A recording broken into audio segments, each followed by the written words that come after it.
தகப்பன் பேசுகிறேன். ஒரு விஷயத்தை உனக்கு ஞாபகப்படுத்த விரும்புகிறேன். அன்பு சகலத்தையும் தாங்கும், சகலத்தையும் சகிக்கும், சகலத்தையும் நம்பும்.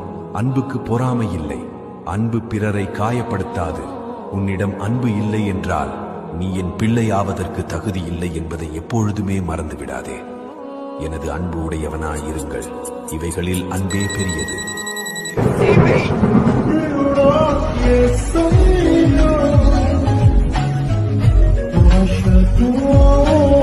என் மகனே, என் மகளே, உன் கையின் பிரயாசத்தினை சாப்பிடுவாய். நீ உழைக்கிற, பாடுபடுகிற அந்த உழைப்பின் ஆசீர்வாதத்தை நீ அனுபவிப்ப. சொல்லுவாங்க, நான் கஷ்டப்பட்டு உழைக்கிறேன், ஒண்ணுமே நான் சாப்பிட்டு சந்தோஷமா இருந்த மாதிரி தெரியல அப்படின்னு சொல்லி. சிலர் உழைக்காம சாப்பிட நினைப்பாங்க. உழைக்கணும், பிரயாசப்படணும். சோம்பேறிகளுக்கு ஆண்டவர் உதவி செய்ய மாட்டார். வேலை செய்யாமல் இருக்கிறவன் சாப்பிடாமல் இருக்க கடவன் அப்படின்னு ஆண்டவர் சொல்லி இருக்கிறார்.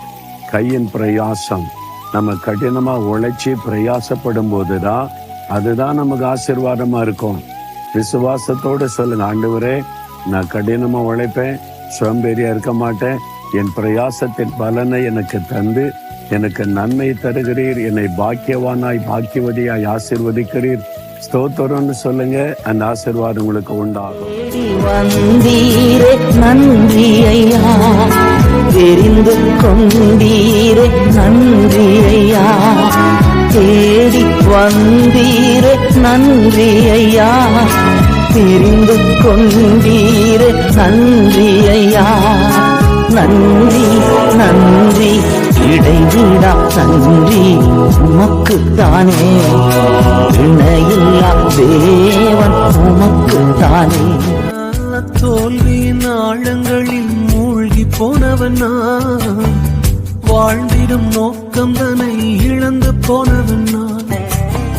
தோல்வியின் ஆழங்களில் மூழ்கி போனவன் நான், வாழ்ந்திடும் நோக்கம் தன்னை இழந்து போனவன் நான். அற்பமான என்னை அற்புதமாய் மாற்றி அற்புதங்கள் செய்ய வைத்தவரே, எனக்கா இத்தனை கிருபை, என்மே அளவற்ற கிருபை.